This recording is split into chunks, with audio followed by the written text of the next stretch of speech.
같이 이 시간 자리에 일어나셔서 찬양하며 예배하며 나가도록 하겠습니다.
마음을 다하여 주님을 찬양하오니 주님을 찬양하 주님을 경배하오니 주님을 경배하오니 왕이신 예수여 오셔서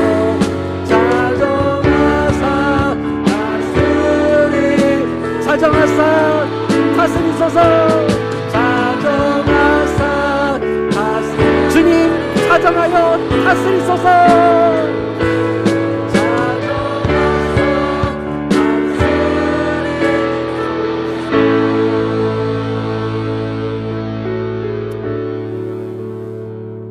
하나님은 영이시니 예배하는 자가 영과 진리로 예배할지니라.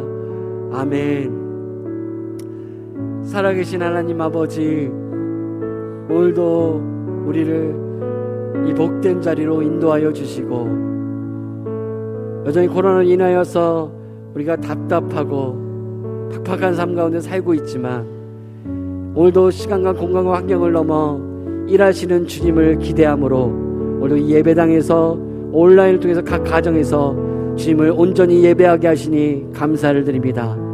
성령 하나님, 오늘 우리는 장소는 다를 수 있으나 우리가 하나님을 높이며 예배할 것인데, 하나님 오늘 예배가 처소 가운데 주의 보혈로 덮으시며 주의 은혜를 우리가 감싸 안으시되 다시 한번 하나님의 살아계심과 주님 안에서 누리는 참된 평안을 누리는 귀한 예배 되게 하여 주시고, 다시 한번 우리는 우리의 마음을 다하여 주님만을 높이는 예배 될 수 있도록 성령이여 인도하여 주시옵소서.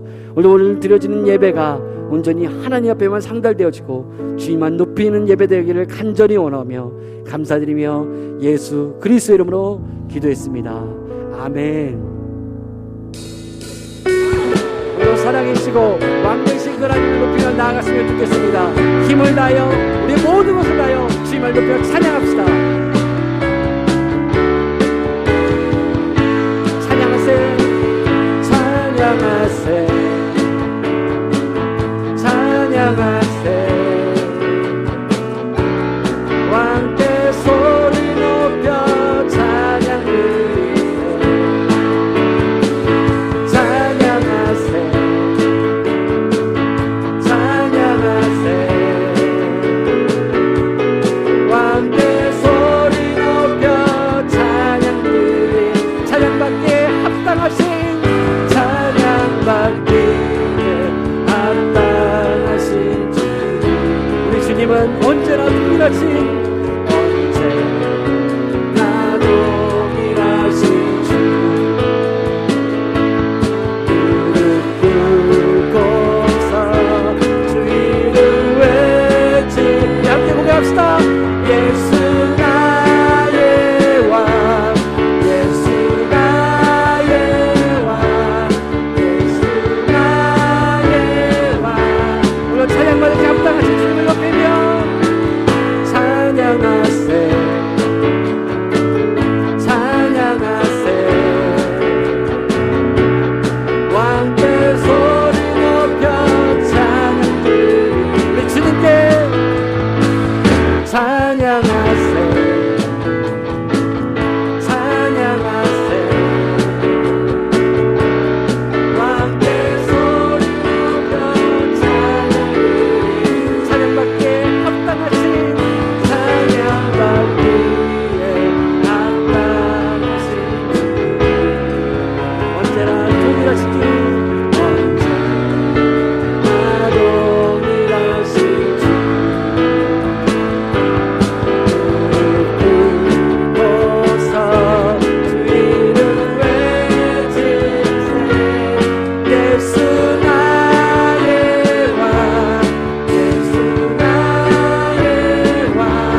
언제나 동일하신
우리가 요즘 가지는 우리의 장애물들은 무엇입니까?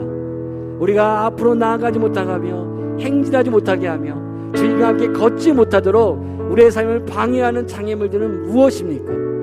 오늘도 우리의 앞을 막고 있는 그것들은 무엇입니까? 오늘 주께서 우리에게 말씀하십니다. 너희는 가만히 있어 주가 하나님됨을 알지어다. 너는 나를 바라볼 뿐이다. 오늘도 이 예배 가운데서 우리가 해야 될 것들은 우리의 모든 무기를 내려놓고 오직 여호와 하나님 한 분을 바라보는 것입니다.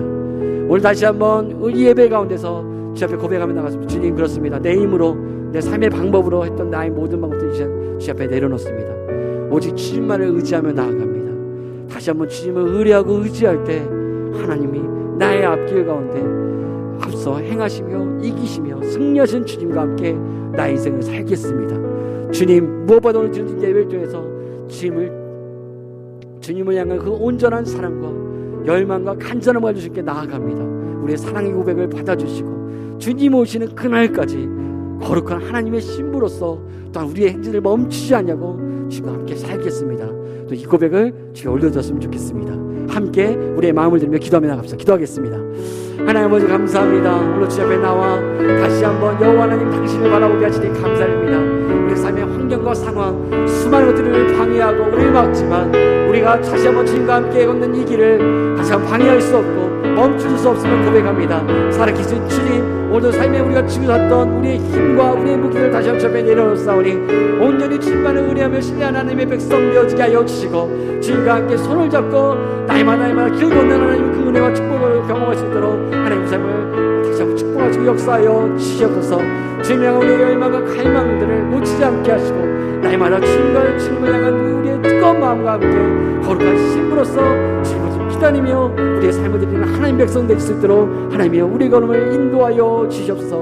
올려진 예배를 축복하시고 주님만이 영광을 받아 주시옵소서. 하나님, 하늘과 땅을 지으시고 우리를 안고 품고 업으며 구원해 주신 은혜, 그 한량없는 귀한 은혜를 감사드립니다. 전능하신 하나님께 나아가기 위해 저희가 주님의 성소에서 예배를 드리니 저희 예배를 받아 주옵시고 찬양과 경배를 드리오니 영광 받아 주시옵소서. 하나님, 그동안 복음을 등한히 하고 가볍게 여겼던 모든 삶을 회개하오니 용서해 주옵소서. 이제 게으른 우리 마음판에 복음의 심지를 켜주시고 복음이 삶의 최종 목적이 되게 하여 주소서. 무엇보다도 기쁨으로 전할 수 있도록 하늘의 신령한 기쁨을 우리 마음밭에 부어 주옵소서. 죄악된 시대를 관통하여 흐르는 그 독한 코로나가 계절을 타지 않고 2년 가까이 변이에 변이를 거듭하며 기승을 부리는 것은 우리에게 예배를 향한 애통함이 없고 죄된 삶을 회개하지 않으며 특히 기도하기를 쉬는 죄를 범한 탓입니다. 사무엘처럼 항상 기도하는 사람이 되기를 원합니다. 사실 사탄은 우리 마음밭에 기생하며 끊임없이 우리를 격동하고 부추기며 서로 다투게 하고 거짓을 참이라 유혹하며 헛된 바람을 일으켜 엉뚱한 길로 나아가게 합니다. 하나님, 우리는 약합니다. 너무 약합니다. 저항할 힘조차 없습니다. 그러므로 우리에겐 오직 예수님이 필요합니다. 이 시간 예수님이 우리 몸과 마음에 참 주인이신 것을 고백하오며 진실로 영접하오니 영원토록 우리 심령 그 중심에 좌정하여 주시고 사탄의 모든 괴계를 물리쳐 주시며 우리 몸과 영을 다스려 주옵소서. 우리 마음과 생각을 평강으로 지켜 주옵소서. 주님, 코로나 이후 우리는 지금과는 다른 새로운 교회 공동체 탄생을 기대하며 이를 위해 서로를 위로하고 기도하고 합력하여 선을 이뤄가길 원합니다. 이제 우리 신앙은 교회 교인들과 지역 주민들과 함께 소외된 자들 그리고 신앙의 유무를 넘어 대면, 비대면의 쌍방향 소통을 통해 새로운 연대를 만들어 나가면서 교회와 지역 모든 사회가 쌍방향 소통하는 교회가 되길 원합니다. 더 이상 부유한 라오디게아 교회처럼 부유하지만 눈이 멀고 닫힌 교회가 아니라 작지만 신실하고 쌍방향적으로 소통하는 작지만 열려있고 영향력이 있는 빌라델피아 교회 유형의 생태계로 탄생되어 나가길 원하오니 열린 문을 두었으되 능히 닫을 사람이 없으리라. 내가 내 행위를 아노니 내 작은 능력을 가지고서도 내 말을 지키며 내 이름을 배반하지 아니하였도다 하는 주님의 말씀을 이루어 주소서. 하나님, 올해도 풍성한 결실의 계절 9월에 접어들었습니다. 얼마 있지 않아 고유명절 추석이 돌아옵니다. 기쁨과 즐거움으로 맞이해야 할 명절이 코로나로 인하여 또다시 모든 가족들이 모이지 못할까 염려되는 게 사실입니다. 주님, 모든 자들에게 위로와 평강을 주옵소서. 코로나 시대가 하루속히 물러가게 하시어 모든 가족, 일가 친척들이 즐거운 명절을 보낼 수 있도록 역사하여 주옵소서. 하나님, 우리 탐나교회 성도들을 돌보아 주옵소서. 심령이 가난한 자에게는 천국의 소망을, 마음이 애통해 하는 자에게는 하나님의 위로를, 육신의 질병으로 고통받는 자에게는 치료의 손길을, 물질의 어려움에 있는 자에게는 차고 넘치는 복을 내려 주시옵소서. 이제 말씀을 전하실 목사님에게 성령의 두루마기를 입혀주시고 물이 숨골에 스며들듯 그 선포된 말씀들이 우리 심령에 깊이 스며들게 하시고 헌신과 순종을 다짐하는 시간 되게 하소서. 우리 모두의 참 주인이신 예수님의 이름으로 기도합니다. 아멘.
하누리 공유리 보시사 주여 주여 먹이여 주소서 주여 주여 먹여 주소서.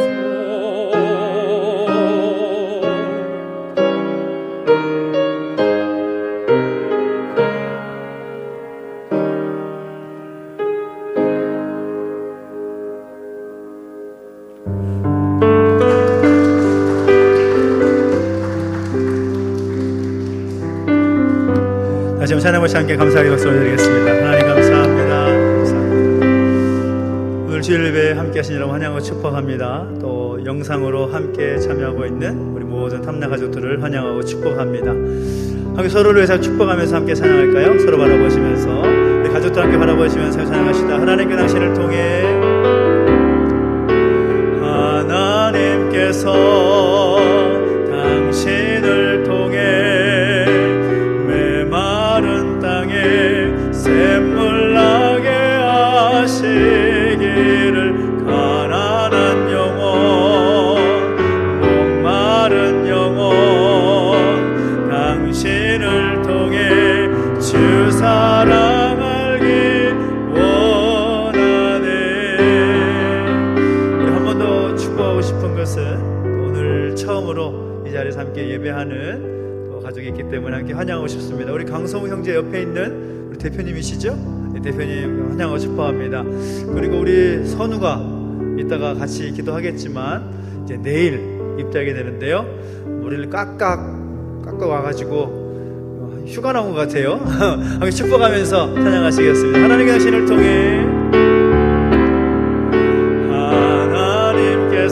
하나님께서 당신을 통해 샘물 나게 하시기를 가난한 영혼 목마른 영혼 당신을 통해 주 사랑 알기 원하네. 축복과 환영의 박수 부탁드립니다. 환영합니다. 축복합니다. 오늘 우리에게 주신 말씀을 함께 보겠습니다. 누가복음 3장 1절부터 14절까지 말씀을 함께 보겠습니다. 누가복음 3장 1절부터 14절까지 말씀을 함께 봅니다. 신약성경 91페이지에 있습니다. 누가복음 3장 1절부터 14절까지 한 절씩 함께 교독하겠습니다. 디베로 황제가 통치한 지 15째 해 곧 본디오 빌라도가 유대의 총독으로 헤롯이 갈릴리의 분봉왕으로 그 동생 빌립이 이두레와 드라고니 지방의 분봉왕으로 루사니아가 아빌레네의 분봉왕으로 안나스와 가야바가 대제사장으로 있을 때에 하나님의 말씀이 빈들에서 사가랴의 아들 요한에게 임한지라. 요한이 요단강 부근 각처에 와서 죄 사함을 받게 하는 회개의 세례를 전파하니 선지자 이사야의 책에 쓴 바 광야에서 외치는 자의 소리가 있어 이르되 너희는 주의 길을 준비하라. 그의 오실 길을 곧게 하라. 모든 골짜기가 메워지고 모든 산과 작은 산이 낮아지고 굽은 것이 곧아지고 험한 길이 평탄하여질 것이요 모든 육체가 하나님의 구원하심을 보리라 함과 같으니라. 요한이 세례 받으러 나오는 무리에게 이르되 독사의 자식들아 누가 너희에게 일러 장차 올 진노를 피하라 하더냐. 그러므로 회개에 합당한 열매를 맺고 속으로 아브라함이 우리 조상이라 말하지 말라. 내가 너희에게 이르노니 하나님이 능히 이 돌들로도 아브라함의 자손이 되게 하시리라. 이미 도끼가 나무 뿌리에 놓였으니 좋은 열매 맺지 아니하는 나무마다 찍혀 불에 던져지리라. 우리가 물어 이르되 그러면 우리가 무엇을 하리이까?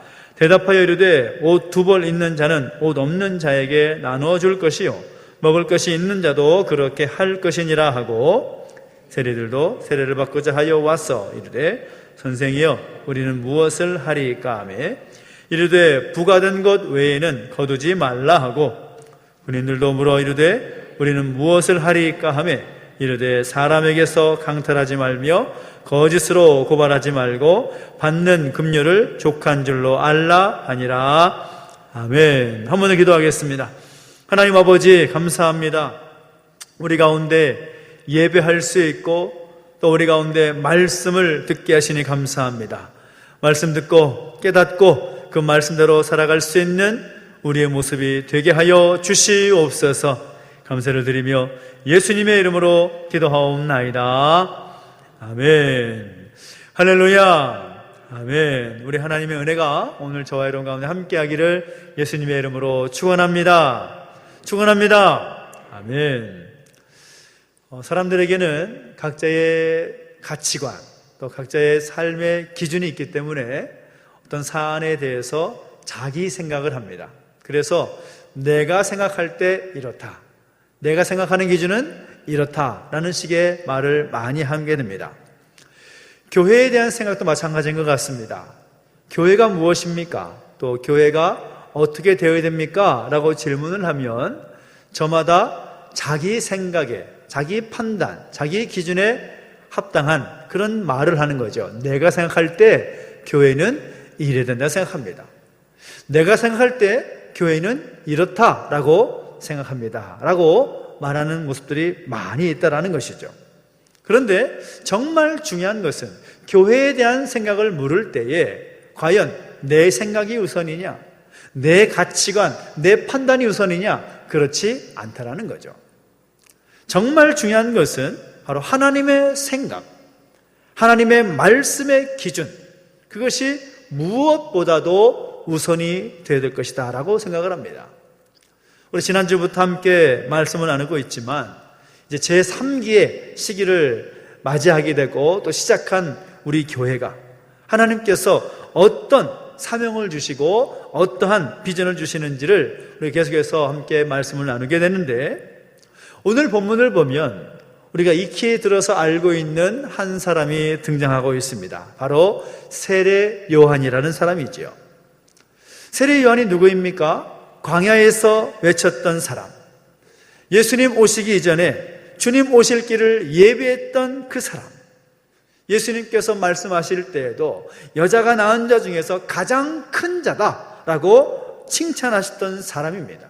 그러니까 세례 요한 이전에도 이후에도 예수님께서 그렇게 칭찬한 사람이 없다라는 사실인 거죠. 그래서 세례 요한의 모습을 보면 과연 그 사람이 어떠했길래 그런 칭찬을 받고 또 그런 어떤 큰 주님께 인정받았던 모습일 수가 있었을까? 물론 우리가 이 세례 요한에 대해서 이야기하면 우리가 잘 알고 있는 그런 수준의 이야기가 있습니다. 그가 예수님 오시기 이전에 주님 오실 길을 예비하면서 또 다가올 또 주님의 날을 준비하기 위해서 준비했던 사람, 그리고 또한 요단강에서 세례를 베풀면서 회개하라, 천국이 가까이 왔느니라 라고 선포하면서 또 회개의 세례를 외쳤던 세례 요한, 그리고 예수님께 세례를 베풀고 예수님이 공생의 사역을 시작하게 했던 바로 그 사람 정도의 모습을 우리가 잘 알고 있는 모습입니다. 근데 그것만이 아니라 세례 요한에게는 정말 특별한 그 모습이 있는데 그것이 무엇인가 하면 세례 요한이 그만큼 중요하게 여길 수 있는 이유는 예수님 오시기 이전에, 예수님께서 교회를 세우시기 전에, 또 예수님께서 꿈꾸셨던 교회의 그 본질을 그의 삶을 통해서 우리에게 나타내 보였기에 정말 중요하다라고 생각할 수 있다는 것입니다. 그렇다면 과연 이 세례 요한이 그의 삶으로 몸소 보여주었던 그 교회의 본질은 무엇인가? 교회란 어떤 공동체가 되어야 될 것인가? 그것을 오늘 저와 여러분과 함께 나누기를 원합니다. 오늘 본문의 1절과 2절 말씀 보면 세례 요한이 태어날 때의 그 시대상을 말하고 있는데 좀 복잡하지만 우리 같이 함께 1절과 2절 말씀을 읽어보도록 하겠습니다. 시작. 디베레오 황제가 통치한 지 15째 해 곧 본디오 빌라도가 유대의 총독으로, 헤롯이 갈릴리의 분봉왕으로, 그 동생 빌립이 이두레와 드라고니 지방의 분봉왕으로, 루사니아가 아빌레네의 분봉왕으로, 안나스와 가야바가 대제사장으로 있을 때에 하나님의 말씀이 빈들에서 사가랴의 아들 요한에게 임한지라. 아멘.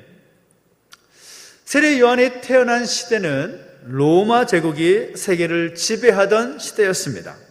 그리고 유대 지역은 헤롯 대왕이 죽고 난 이후에 그의 세 아들이 그 지역을 나누어서 통치하던 그런 시대였습니다. 바로 그때의 세례 요한의 삶이 소개가 되고 있는데 2절을 보면 안나스와 가야바가 대제사장으로 있을 때에 하나님의 말씀이 빈들에서 사가랴의 아들 요한에게 임한지라 그렇게 말하고 있습니다. 이 짧은 구절은 이 세례 요한에 대한 모든 것을 말하고 있는데 특별히 하나님의 말씀이 빈들에서 사가랴의 아들 요한에게 임했다라고 말하고 있습니다. 요한은 지금 이 빈들에서 무엇을 하고 있는 것입니까? 우리 그것을 찾아가기 위해서는 세례 요한의 그런 가정을 한번 돌아볼 필요가 있는데 세례 요한의 태어난 기사가 오늘 누가복음 3장 이전에 누가복음 1장에 가보면 세례 요한이 태어난 그런 기록이 남겨져 있습니다.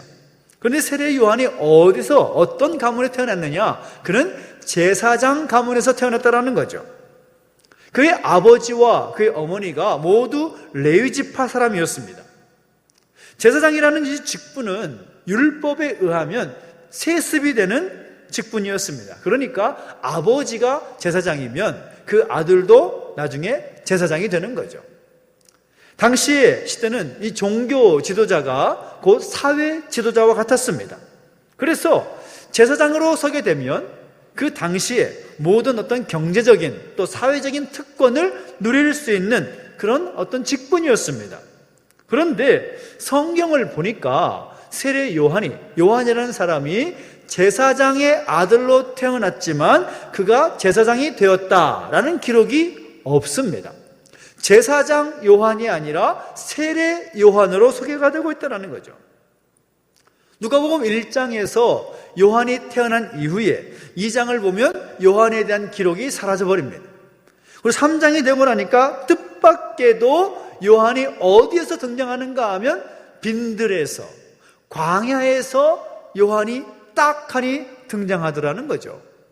근데 등장하는 모습도 범상치가 않습니다. 일반 사람들의 모습이 아니라 약대 털옷을 입고 메뚜기와 석청을 먹으면서 회개하라 천국에 가까웠느니라 그 회개하라 선포하는 사람으로 등장을 합니다.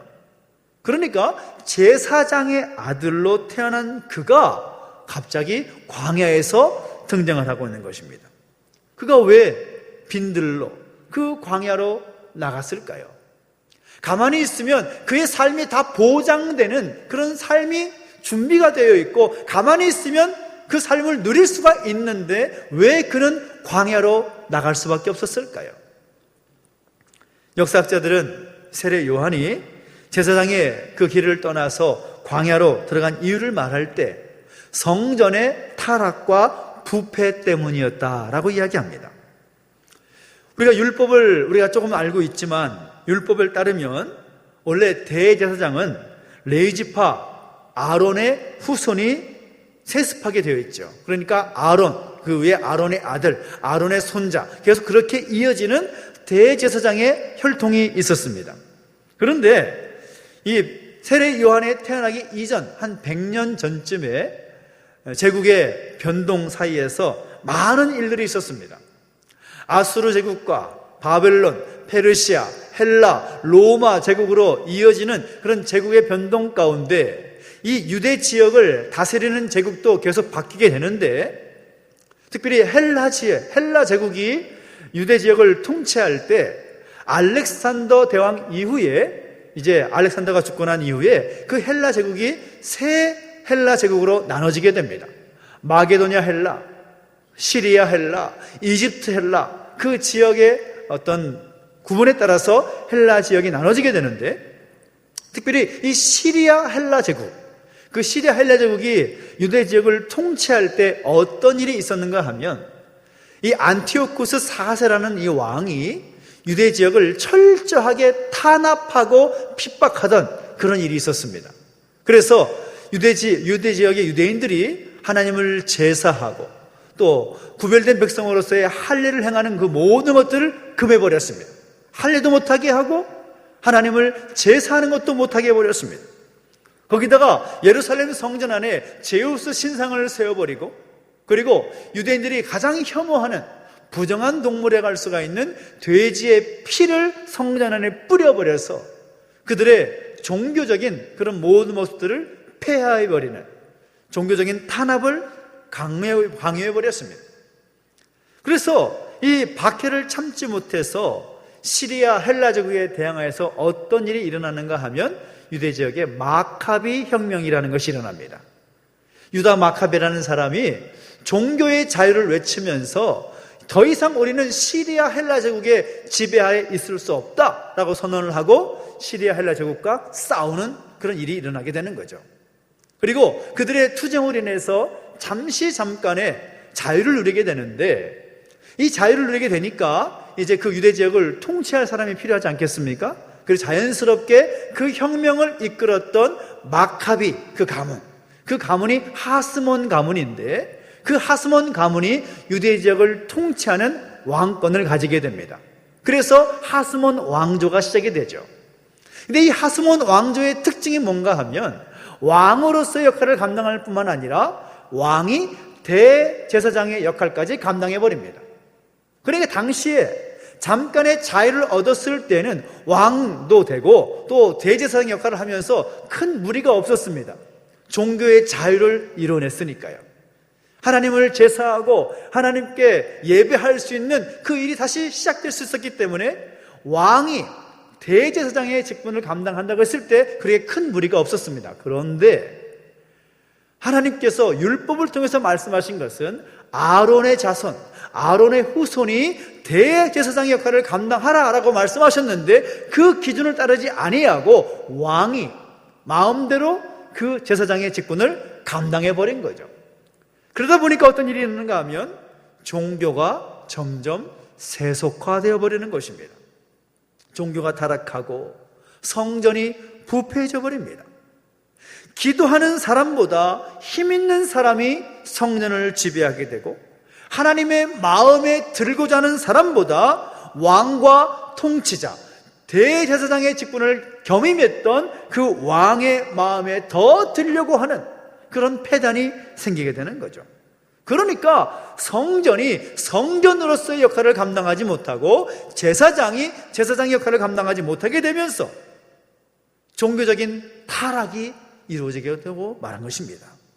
그래서 그 성전이 주님께서 오셨을 때 표현하셨던 것처럼 강도의 구렬이 되고 말할 것입니다. 그래서 바로 이 이유가 세례 요한이 들판으로 빈들로 광야로 갈 수밖에 없었던 이유가 되는 거죠. 예배가 사라지고 교권만 남은 성전, 하나님의 영광은 사라져버리고 인간의 욕망만 남아있는 성전을 보면서 탄식할 수밖에 없는 것입니다. 그래서 그는 빈들로 나가게 된 것입니다. 그리고 나가서 거기서 무엇을 했느냐? 가난한 마음으로 기도하게 되었다라는 것입니다. 학자들의 소견에 따르면 세례 요한은 아픈 경우를 제하고서는 고기도 먹지 않고 포도주를 입에 대지 않았을 뿐만 아니라 얼굴에 기름도 바르지 않았다, 그렇게 말합니다. 그리고 그런 모습으로 무엇을 했느냐? 그는 광야에서 기도하고 엎드렸다라는 것이죠. 무엇을 위해서 기도했겠습니까? 우선은 자신을 위해서 기도했을 것이고 거룩한 하나님의 나라의 회복을 위해서 기도했을 것입니다. 성전의 회복을 위해서, 제단의 회복을 위해서 기도했을 것입니다. 빼앗긴 조국을 위해서 기도했을 것이고 풍전등화의 가운데 있는 나라와 민족을 위해서 기도했을 것입니다. 그 모든 세례 요한의 활동이 2절 한 절에 요약이 되고 있는 거죠. 하나님의 말씀이 빈들에서 사가랴의 아들의 요한에게 임한지라. 오늘 여러분은 어떤 교회가 되기를 원하십니까? 40주년을 맞이하고 제3기 시기를 맞이한 이 교회가 어떤 교회가 되기를 원하십니까? 많은 사역으로 유명한 그런 교회가 되기를 원하십니까? 큰 건물에 많은 사람들이 모이는 그런 교회를 바라십니까? 정말 중요한 것은 무엇인가 하면 하나님과의 관계라는 사실인 거죠. 하나님 앞에 무릎 꿇을 수 있는 교회가 된다는 것입니다. 세례 요한의 그 마음을 가지고 빈들에 나아가서 하나님 앞에 엎드려 간구하는 교회가 될 필요가 있다는 겁니다. 그래서 세례 요한이 그의 삶을 통해서 교회 가운데 도전하고 있는 그 첫 번째는 무엇인가 하면 기도의 영성에 세워진 교회가 되어야 된다라는 것을 우리에게 도전하고 있는 것입니다. 빈들로 나가라고 해서 진짜 광야로 나가고 빈들로 나가라는 말이 아닙니다. 중요한 것은 공간적인 구별이 아니라 영적인 구별을 말하는 거죠. 내 마음이 빈들에 되어 있는가? 우리의 마음이 하나님만을 바라보고 하나님 앞에서만 엎드릴 수 있는 그 빈들이 되지 않는 사람은 아무리 궁궐 같은 교회 가운데 앉아있다 하더라도 하나님 말씀이 들릴 수가 없는 것입니다. 우리의 마음이 빈들이 되어야 된다는 거죠. 하나님의 말씀이 들리는 장소가 되어야 된다는 것입니다. 당시 예루살렘 성전은 그 헤롯 대왕이 어마어마한 돈을 들여서 증축함으로써 정말 멋지고 화려한 그런 성전의 모습으로 있었습니다. 그러나 그 성전에서 하나님의 말씀이 들리지 아니하고 그 성전에서 하나님 앞에 기도하지 않으니까 세례 요한은 빈들로 나갈 수밖에 없는 거죠. 빈들에서 간절히 기도하는 것입니다. 저는 우리 교회 공동체가 기도의 영성에 세워진 교회가 되기를 예수님의 이름으로 축원합니다. 여러분, 아무리 오랫동안 예수님을 믿어도 정말 조금도 달라지지 않는 사람들 우리 주변에 쉽게 발견하게 되죠. 왜 그럴까요? 왜 그렇게 오랜 시간 동안 신앙생활을 해야 하고 또 교회에서 나름대로 직분을 가지고 뭐 장로로, 집사로, 권사로, 또 목사로 그렇게 살아가는데 왜 변화가 되지 않습니까? 왜 달라지지 않습니까? 다른 건 아닙니다. 그것은 죄를 이길 수 있는 영적인 제어장치가 없기 때문인 겁니다. 한두 번 의식적으로 기도해보고 또 교회에서 습관적으로 모여서 예배하고 기도하면서도 우리 안에 있는 그 소욕이 사라지는 것이 아니죠. 교회 안에서 충성된 일꾼으로 봉사하면서도 얼마든지 세상에서 엉망으로 살 수 있는 가능성 많이 있습니다. 그 이유가 무엇입니까? 교회에 나오지 않아서가 아닙니다. 오랫동안 신앙생활을 하지 않아서가 아닙니다. 그 죄를 이길 수 있는 영적인 수단이 없기 때문이라는 거죠. 그래서 우리 가운데 그 죄성을 이길 수 있고 제어할 수 있는 장치가 뭐냐? 바로 기도라는 것입니다. 강력하고도 지속적인 기도. 우리에게 가장 강력하고 영적인 무기는 뭐냐? 그것이 바로 기도라는 것입니다.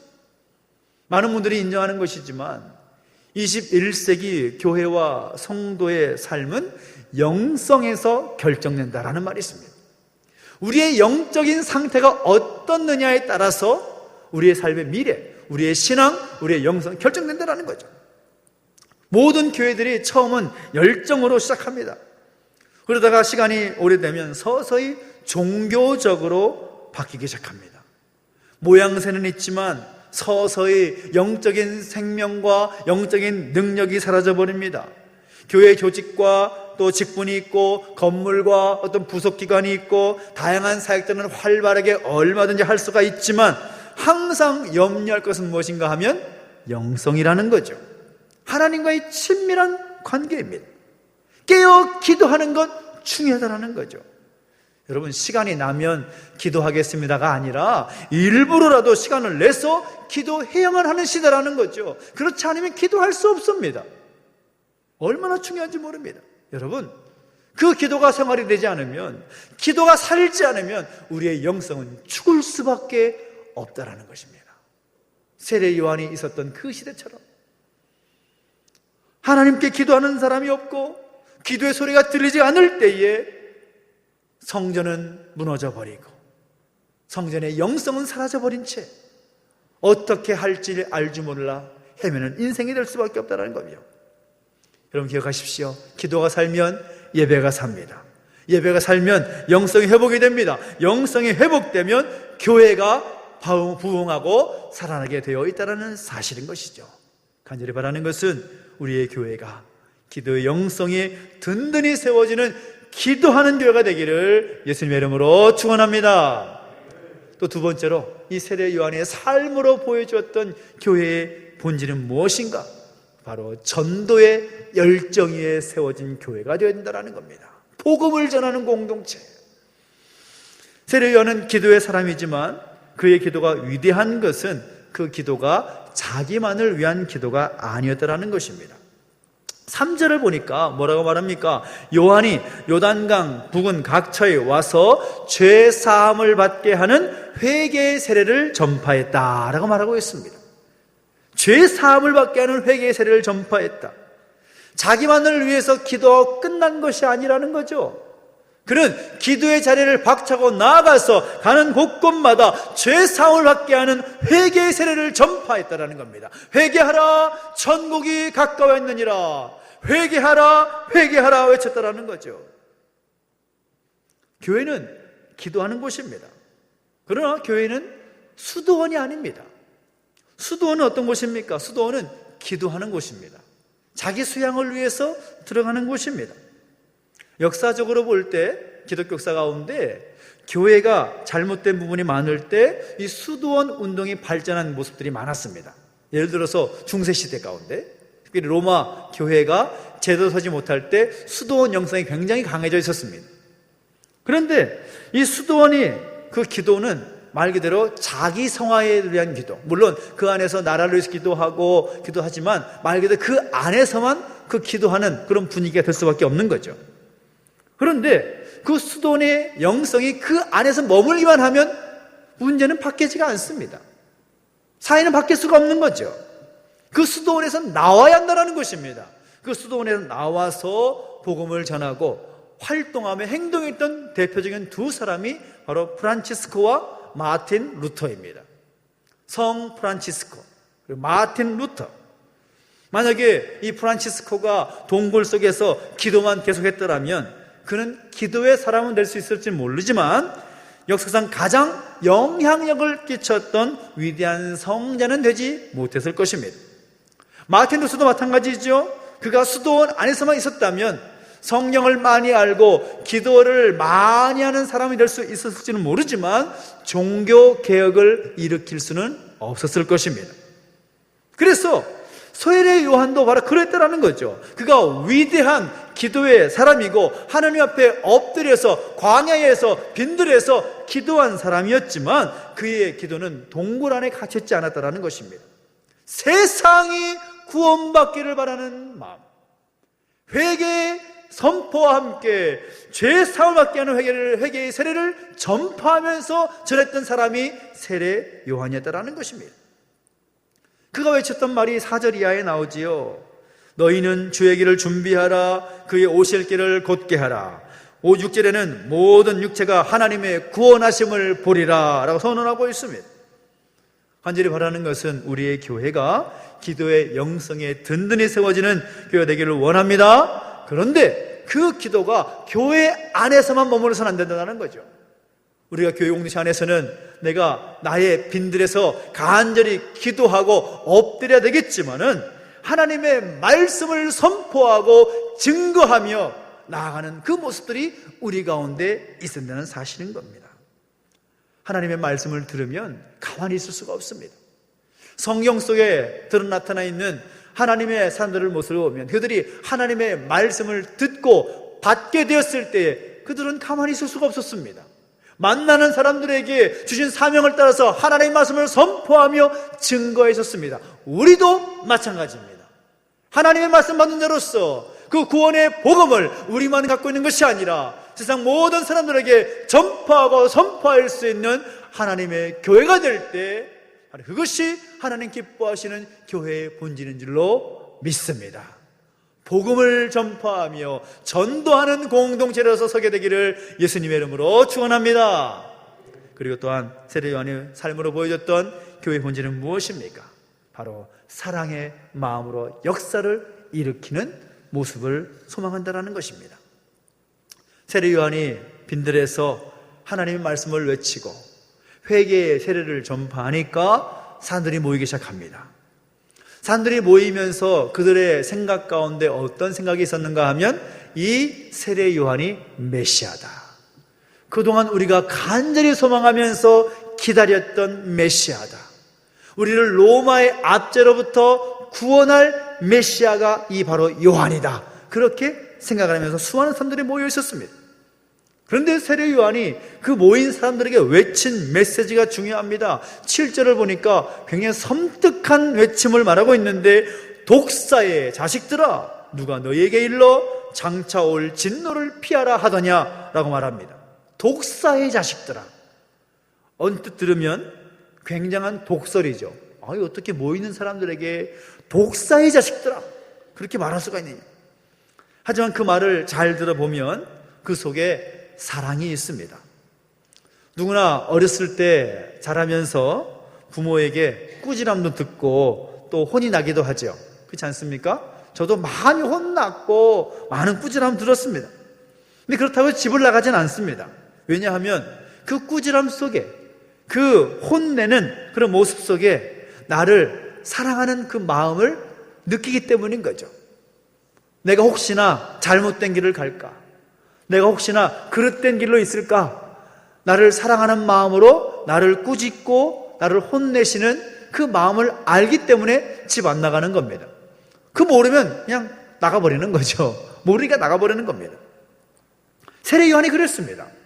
세례 요한이 선포한 것은 무엇입니까? 회개하라. 회개하란 말이 무엇입니까? 돌아오라는 것입니다. 하나님을 멀리 떠나는 모습에서 다시 유턴, 돌아오라는 것입니다. 그것이 회개입니다. 세례 요한이 사람들 향해서 가졌던 마음은 그들이 정말 독사의 자식으로 망해버리기를 바라는 것이 아니라 그들이 하나님께로 다시 돌아와서 그 하나님의 사랑을 누리기를 바라는 마음으로 회개하라, 회개하라, 회개하라 선포하는 것입니다. 세례 요한은 그 마음으로 선포하는 것입니다. 그리고 그 세례 요한의 그 메시지는 거기에 머물지 않습니다. 개인의 구원, 개인의 변화만이 아니라 사회의 변화, 시대의 변화까지 겨냥하고 있습니다. 우리가 함께 읽었지만 11절 말씀 보니까 무슨 말씀이 있습니까? 옷 2벌 있는 자는 옷 없는 사람들에게 나눠주라. 먹을 것이 있는 사람은 먹을 것이 없는 자에게도 나눠주라. 그런 말을 합니다. 가난한 사람들, 소외된 사람들을 내버려 두지 말라라는 거죠. 그 소외된 사람들에게 사랑을 베풀라는 것입니다. 12절 13절을 보니까 세리에게까지 말합니다. 세리가 와서 세례를 받고 싶습니다. 무엇을 해야 될까요? 라고 말하니까 세례 요한이 하는 말이 무엇입니까? 너희에게 부과된 것 외에는 거두지 말라. 당시 유대인들은 세리를 정말 개처럼 여겼습니다. 들을 보지도 않았습니다. 로마의 앞잡이 그렇게 생각하면서 아주 왕따를 시켰습니다. 근데 그 사람들에게도 뭐라고 말하는가 하면 너희가 부과된 것 외에는 거두지 말라. 그 세리에게도 하나님 백성이 될 수 있는 그 길을 알려주고 그 길에서 벗어나라 도전하고 있는 것입니다. 14절을 보니까 이제 군인들에게까지 이야기합니다. 군인들이 와서 우리가 무엇을 해야 됩니까? 라고 말하니까 군인들에게 뭐라고 말하는 것입니까? 사람들에게 강탈하지 말고 거짓으로 고발하지 말고 받는 급료를 족한 줄로 알라. 당시에 로마 군인은 어마어마한 권세가 있었습니다. 군인들이 한 번 가서 돌아다니면 많은 돈이 거쳤습니다. 살아야 되니까요. 살기 위해서 군인들에게 굽신굽신 거렸습니다. 그런데 그런 군인들이 내가 무엇을 하겠습니까? 라고 말하니까 가감없이 선포합니다. 사람들에게서 강탈하지 말라, 고발하지 말라고, 그리고 받는 급료를 족한 줄로 알라고.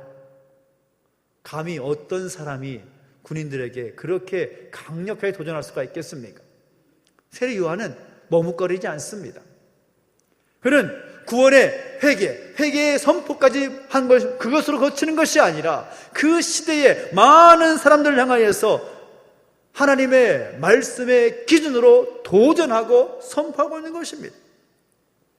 그래서 세상 속에서 볼 수 있는 여러 문제에 관심을 가지고 이야기하는 것을 보고 볼 수가 있다는 거죠.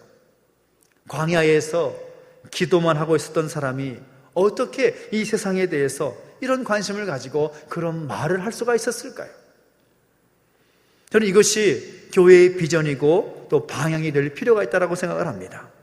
우리 교회는 기도의 영성에 세워진 교회도 되어야 되고 복음을 증거하는 교회도 되어야 되지만 세상 가운데 거룩한 영향력을 나타내는 교회가 되어야 한다는 것입니다. 거룩한 영향을 나타낼 수 있는 교회. 저는 그것을 위해서 드림박스를 여러분에게 도전한 것입니다.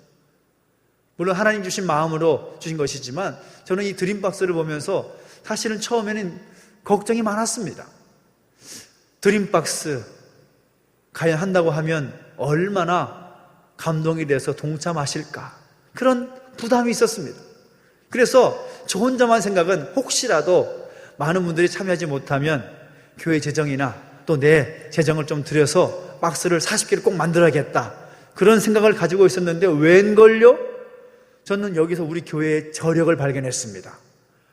많은 분들이 나도 하겠다, 하나도 하겠다, 3개 하겠다, 10개 하겠다, 10개는 아니지만 이게 많이 하시겠다라는 이야기를 들으면서 가져오는 모습들을 보니까 마음에 감동이 되는 거예요. 뒤에 보십시오. 박스를 보니까 마음이 너무 흡족한 거죠. 또 지난주에는 어떤 성도님께 전화를 저한테 주셨습니다.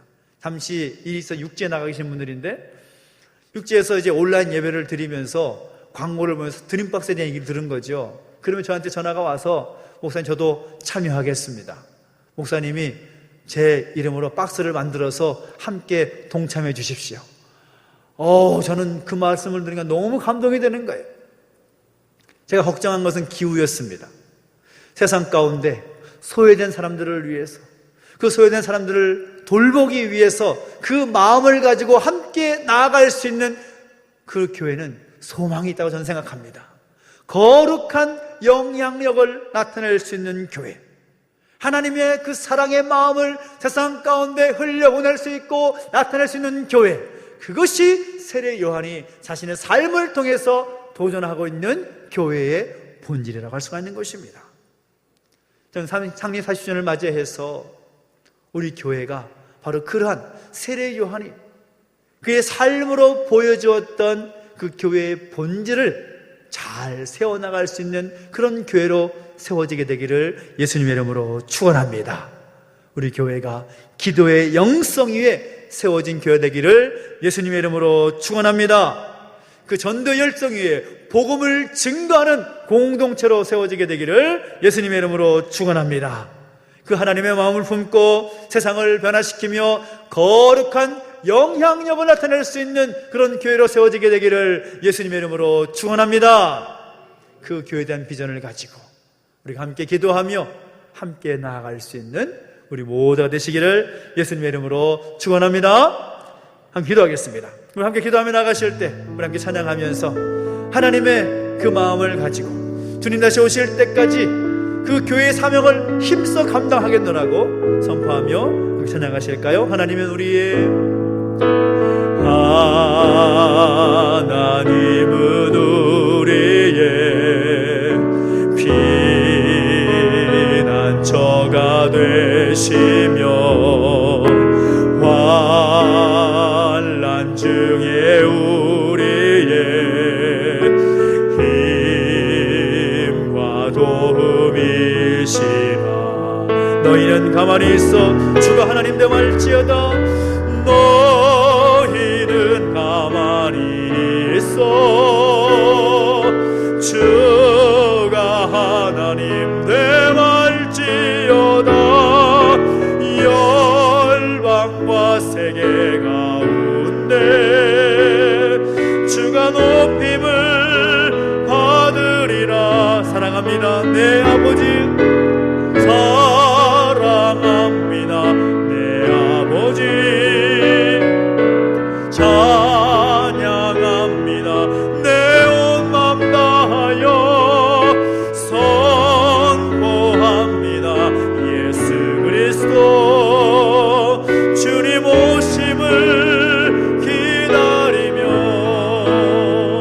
우리가 기도하며 나가실 때 주님 없는 이 교회를 좀 올려드리며 함께 기도하며 나가기를 원합니다.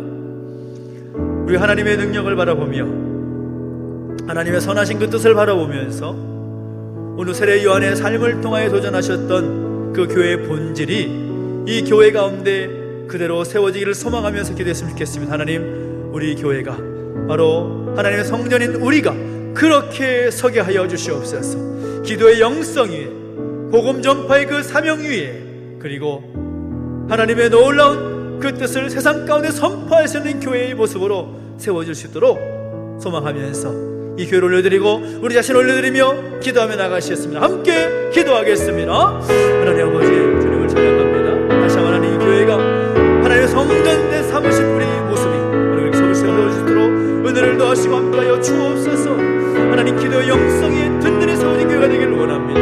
복음 전파의 사명 위에 든든히 세워지는 교회가 되기를 원합니다. 거룩한 영향력을 세상 가운데 나타낼 수 있는 교회의 모습으로 서기를 원합니다. 주여, 우리 가운데 붙잡아 주시고 인도해 주실 때에 바로 그렇게 설 수 있도록 역사 주시고 함께하여 주시옵소서. 하나님, 우리 가운데 말씀해 주시고 인도해 주시기를 소망합니다. 주님, 인도하시고 주장하여 주셔서 그 거룩한 그 뜻이 오늘 이루어지시도록 이 교회를 붙잡아 주시고 하나님의 성전 삼으신 우리를 붙잡아 주시고 인도하여 주시옵소서. 감사를 드립니다. 우리 한 번 더 기도할 때에는 이 나라 이 민족을 위해 함께 중보하며 기도하십시다. 어리고 힘든 상황 가운데 정말 하나님의 치유와 그 어느 때보다 필요한 이 때를 살아가고 있습니다. 하나님, 이 나라 이 민족을 불쌍히 여겨 주시옵시고 주의 긍휼로 덮어주셔서 회복하게 해주시옵시고 다시금 새롭게 세워질 수 있도록 은혜를 넣어주시라고, 또 죄 없는 교회 든든히 세워지게 해주시옵시고 영육 간의 연약함 있는 가족들 가운데 함께 하시사 하나님의 놀라운 치유와 회복의 은혜를 경험하게 해주시라고 소망하면서 한 번 더 간절히 함께 기도하며 나가시겠습니다. 함께 기도하겠습니다. 하나님 아버지, 은혜를 더해주시고 함께 하시기를 소망합니다. 주님, 우리를 붙잡아 주시고 인도하여 주실 때에 하나님의 영광이 드러나게 해주시옵시고 그 하나님의 놀라운 뜻이 이루어지기를 소망합니다.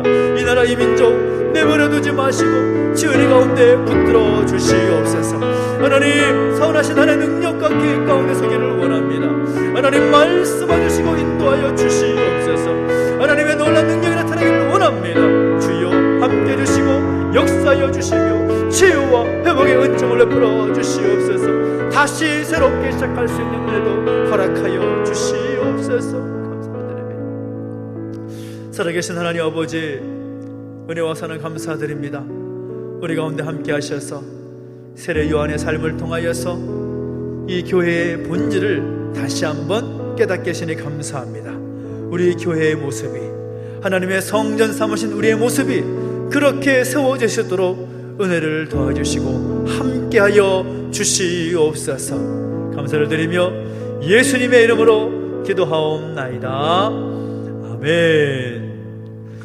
교회 소식 알려드리겠습니다. 교회 창립 40주년 또 사역과 행사가 잘 진행되고 준비되고 있는데요, 특히 도 방역당국의 이 방역 원칙의 4단계가 연장됨에 따라서 교회 모든 사역도 함께 발맞추어서 진행되고 있습니다. 40주년 드림박스 40개를 준비해서 이웃과 함께 나눕시다 라고 도전을 했는데 50개 가까이 준비가 되고 있습니다. 그래서 참 감사드리고 이 사랑의 나눔이 또 사랑이 흘러갈 수 있도록 함께 기도해 주시고 함께 해주셔서 감사드립니다.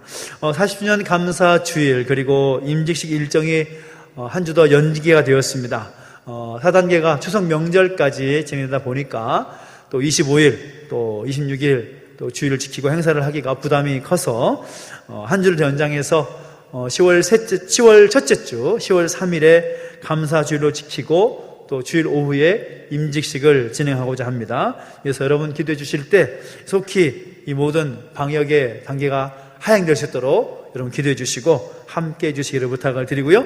40주년 기념 필사 성경이 완성이 됐고 또 디지털 싱글 앨범도 거의 완성 단계까지 와 있습니다. 그래서 함께 마음 모아 주시고 함께 해 주셔서 다시 한번 감사를 드립니다. 또 40주년 특별 헌금도 매주마다 점점 늘어나고 있습니다. 그래서 또 함께 하나님의 원하시는 그 뜻에 사용될 수 있도록 협력해 주셔서 감사하고 일이 잘 진행될 수 있도록 함께 기도해 주시기를 부탁을 드리겠습니다. 4단계 방역 원칙을 무엇보다 우리 그리스도인들이 잘 지켜주시기를 소망합니다. 그래서 교회가 모범적으로 잘하고 있지만 더 잘할 수 있도록 함께 협력해 주시고 함께 해 주시기를 부탁을 드리겠습니다. 노회와 총회 일들이 이번 주와 다음 주까지 진행되고 있는데요. 노회 북시 차례 그리고 총회가 다음 주에 진행되게 됩니다. 위에서 성노회가 될 수 있고 또 성총회가 될 수 있도록 함께 기도해 주시기를 부탁을 드리겠습니다. 우리 선우와 아까 함께 축복했지만 이제 내일 논산으로 입다게 되는데요. 잠깐 앞으로 좀 나오시겠어요? 보통 머리를 벌써 깎진 않는데 벌써 다 깎아버려가지고 벌써 휴가 나온 것 같은 느낌이 듭니다. 예, 뒤를 돌아보시고 특별히 내일 특별히 이제 입대를 해서 18개월인가요? 16개월 많이 줄었네요. 18개월? 네, 18개월. 18개월 동안 군생활을 하게 되는데 저는 선우 볼 때마다 마음이 왜 이렇게 짠한지 모르겠습니다. 예, 어렸을 때부터 봐와서 그런 것 같은데 또 대한민국의 군인으로서 또 잘 감당할 수 있을까 생각을 하고 우리 같이 함께 축복하고 또 기도했으면 좋겠다는 생각이 듭니다. 특별히 같이 마음 모아서 우리 선우를 위해서 기도해 주십시오.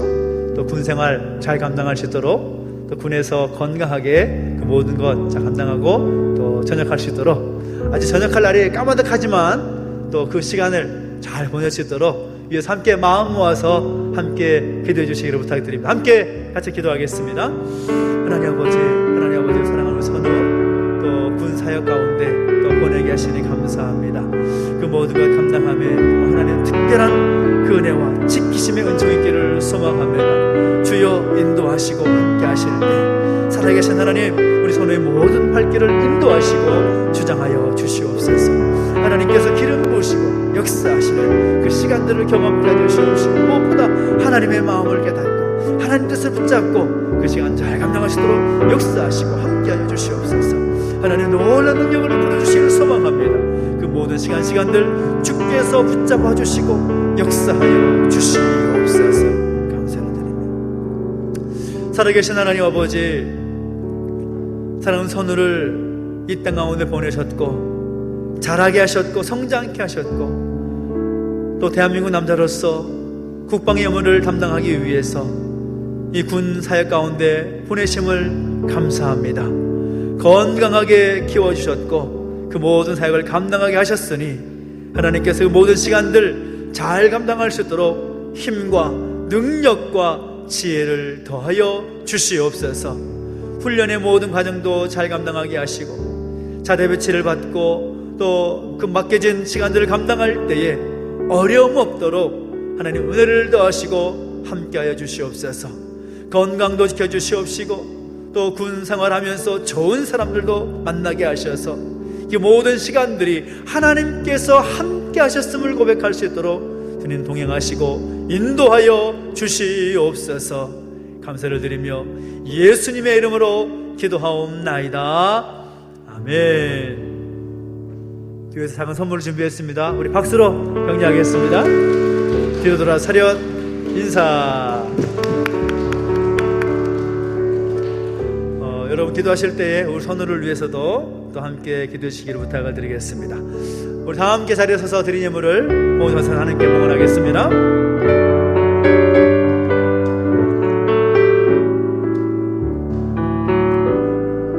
내게 있는 모든 것을 아낌없이 드리네. 사랑하고 의지하며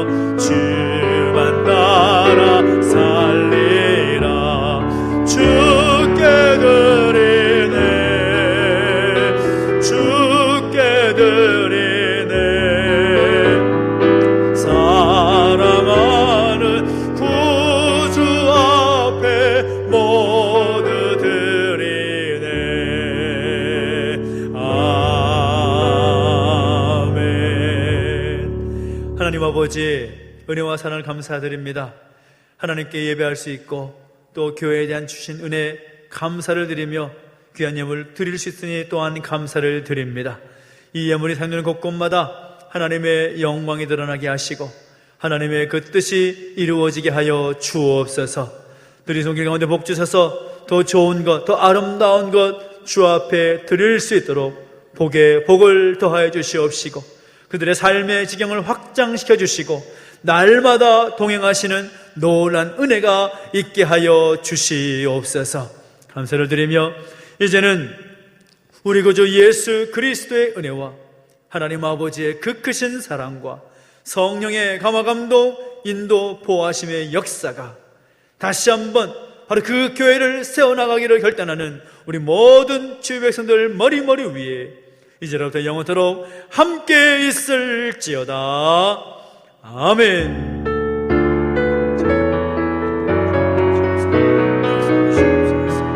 우리 살아계신 하나님 선포에 찬양하겠습니다. 살아계신 주, 살아계신 주, 나의 참된 소망, 걱정 근심 전혀 없네. 사랑의 전에 갈길은 너하니 내 모든 삶의 기쁨 늘 충만하니. 사랑의 하나님께 영광과 감사 드리겠습니다. 하나님 감사합니다. 감사합니다. 한 주간 여러분 삶 가운데 주님과 함께 승리하는 한 주 되시기 바랍니다. 고맙습니다.